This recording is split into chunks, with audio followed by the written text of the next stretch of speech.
This is like the #1 chopper out there. But this chopper has the ability to make and dice different things. It's got different implements. There's little implements down there. These are removable and washable, so you slide that over. So these implements here come with it. You lock them down. That's fine there. So you lock them down with this lock feature, and then you can pull them out and wash them. Never touch this with your fingers like I'm doing, because you could definitely hurt yourself. So we have a bowl of fresh ingredients that we're gonna try and see if we can make this work in the chopper. So if you're making nachos, you gotta have toppings. You do. So there's a couple different ways to do this. If you like onion, and I'm gonna see, these onions are right at the size that this is gonna take. Do you wanna cut them again? So, well, let's try one. And one thing I'm gonna say is this takes a lot more force than you would expect.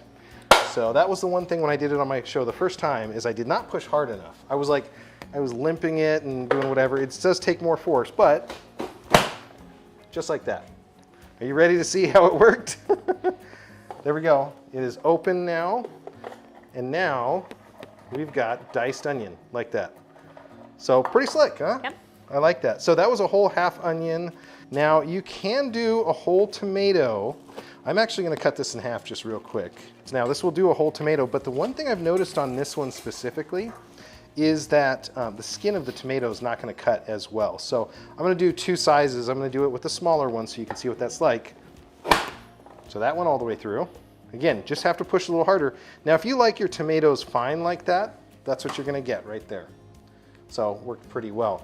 If you want your tomatoes a little bit thicker, take that off, switch it out. Got the new one in. That's how fast these things swap out. So ready to go. Bigger slices of tomato. So we're making a salsa basically. So we got that.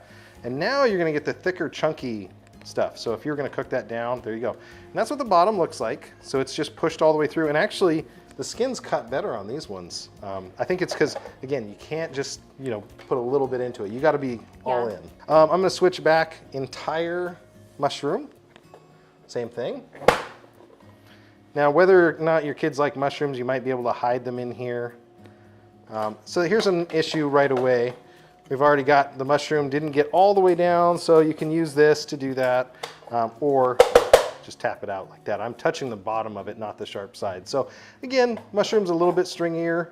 It got caught in there as well, so that's another thing. The last one I'm gonna do is olives. So this is from Fullstar. Just again, make sure you're committed when you push that down. And there you go, look at that. That's so cool.